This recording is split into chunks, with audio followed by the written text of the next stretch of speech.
Welcome back to my channel. In today's video, I'm going to be going over this 2021 Kia K5 GT line, but I would like to give a special thanks to South Dade Kia for providing me with this 2021 Kia K5. If you're not market for a K5, you can come check out South Dade Kia, but let's get into the review here of the Kia K5 by starting off underneath the hood here. Compared to the Honda Accord and the Toyota Camry, this thing offers hood struts instead of a pop rod. But looking at the engine here, this has Kia's 1.6 liter four-cylinder. It does have GDI, which stands for gasoline direct injection. It's part of their Smart Stream engine technology family. This makes 180 horsepower, 195 pound-feet of torque. It's paired with an 8-speed automatic transmission. And as the K5 sits, it weighs 3,200 pounds. You can get this with front-wheel drive and all-wheel drive. The K5 that I'm testing today is going to be front-wheel drive. I haven't driven the all-wheel drive model of the K5 just yet.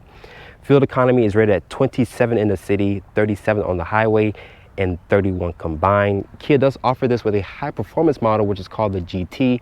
That makes 290 horsepower and 311 pound-feet of torque, and that's paired with an 8-speed dual-clutch transmission. But shedding the hood here of the K5 does have a nice exterior styling. I do like the white with the black accents here. Looking at these headlights here, they're going to be a full LED with an automatic low and high beam, with an LED turn signal, with an LED daytime running light. I do like the grille here.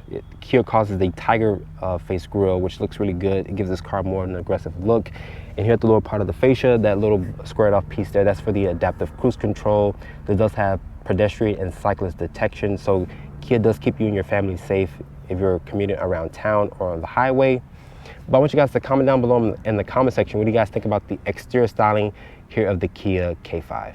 Looking at the side profile here of the Kia K5, let's start off with these tires and this rim design here. These are a 235/45 tire. They're wrapped in this 18-inch rim design. I like the silver with the gloss black finish here. I like this 5-spoke rim design there. Looking here on the mirror cap, there's this LED sight marker here, and up top, there's this panoramic sunroof to let light into this cabin here.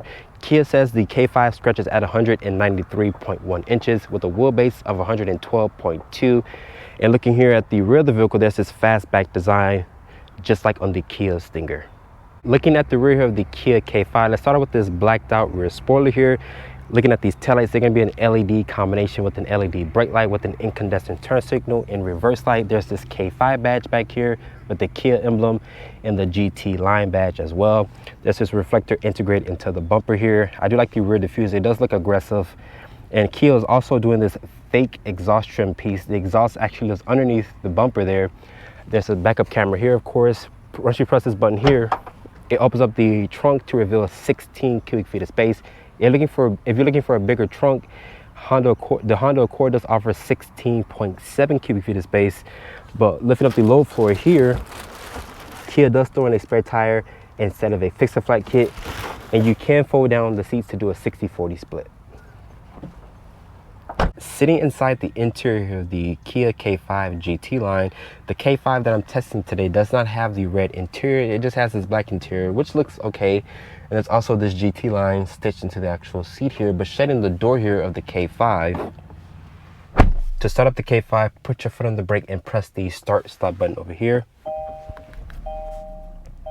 Let's start off with the door panel materials. There's going to be a soft touch ejection molded plastic. There is some aluminum painted trim here, which includes the grab handle and this bar that cuts between the door panel. Over here is going to be the mirror controls and the lock controls here. It is automatic up, automatic down, only for the driver and passenger windows, but not for the rear windows. I'm really surprised to see that. You can also lock the window controls from there. This is grab handle to shut the door here in a nice area to rest your elbow. And down here is going to be additional storage and a cup holder. Over here is going to be for the dimmer switch and the lane keeping assist, the traction control, and the trunk release. This is a manual tilt telescoping wheel. It does offer a good amount of range and adjustability. Over here is the headlight stock and turn signal stock. The wind wiper stock is going to be there.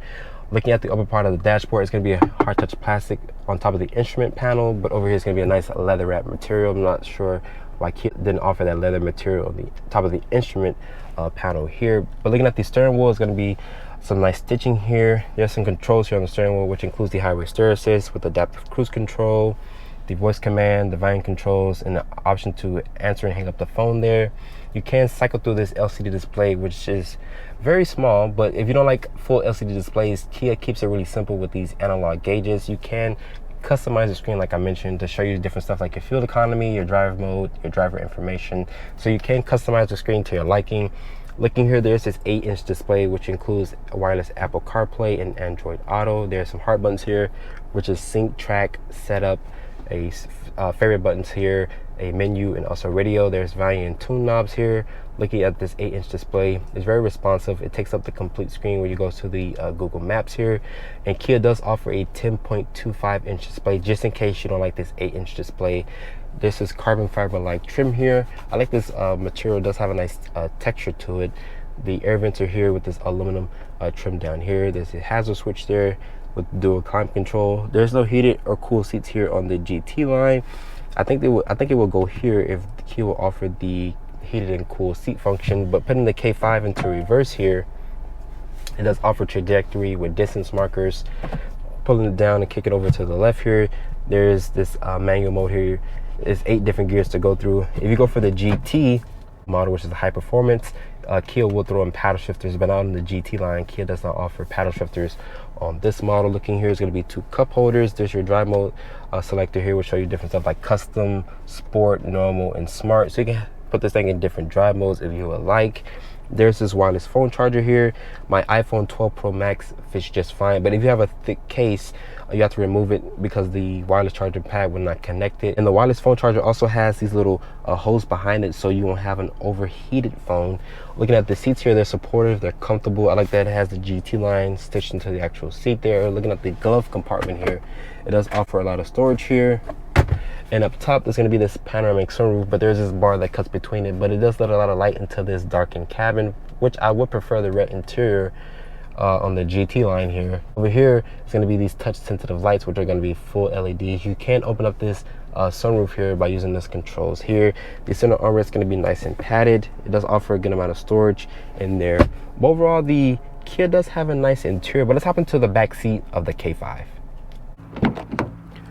So getting into the back seat here of the Kia K5, shutting the door here, Kia says you get 35.2 inches of legroom. If you're looking for more legroom in the segment, you have to check out the Honda Accord or the Toyota Camry. They offer one of the biggest back seats in the segment here. But looking at the door panel materials here, they continue from the front to the rear. I like that that Kia is offering that. There's going to be 2 map pockets back here for storage. There's no rear air vents back here, but Kia does throw in these 2 quick charging USB ports. The floor back here is not flat, but you can sit 3 people across. But pulling this armrest down here, there's going to be 2 cup holders and a nice area to rest your elbows. I do have a decent amount of headroom here. There's this panoramic sunroof to let light into this cabin. Like I mentioned from the front seats, I wish the K5 that I'm reviewing today did have the red interior. It will look a little bit nicer compared to this black interior here. But overall, the K5 does have a nice back seat. So start off in the 2021 Kia K5. This has Kia's 1.6 liter 4-cylinder. It makes 180 horsepower and 195 pound-feet of torque. It's paired with an 8-speed automatic transmission. Fuel economy is rated at 27 in the city, 37 on the highway, and 31 combined. Is the Kia K5 worth buying? My simple answer is going to be yes, because this car has a smooth ride quality. It gets great fuel economy. If you don't want a front-wheel drive version, Kia does offer an all-wheel drive version. I haven't tested that yet, and of course, with it having an all-wheel drive version, it's going to drop the fuel economy down. Great visibility. It does have Kia's Drive Wise package, which includes adaptive cruise control, pedestrian detection, cyclist detection, and forward collision warning with blind spot monitoring. I like this interior. I like this 8-inch display. It does come with wireless Apple CarPlay and Android Auto. But even if you like a bigger screen, Kia does offer a 10.25-inch display. The ride quality from the K5 is fantastic. It rides so good. It goes over the bumps just fine. The seats in here, they're comfortable. They're supportive. I love the way the seats feel. And overall, I have no complaints from the K5. You could definitely put your family in here and go on a long road trip, because the K5 drives extremely good, and it does have that 1.6 liter turbocharged engine. So I put my foot to the floor. It does sound pretty good, but let's put it into sport mode here.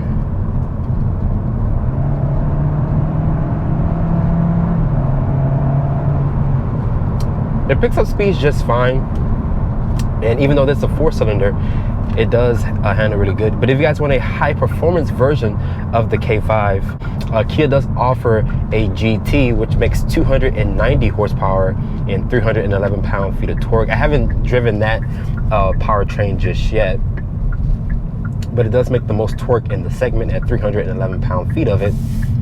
And that's paired with an 8-speed dual clutch transmission, so it's gonna be faster shifts compared to the 8-speed automatic here, which is not bad to shift.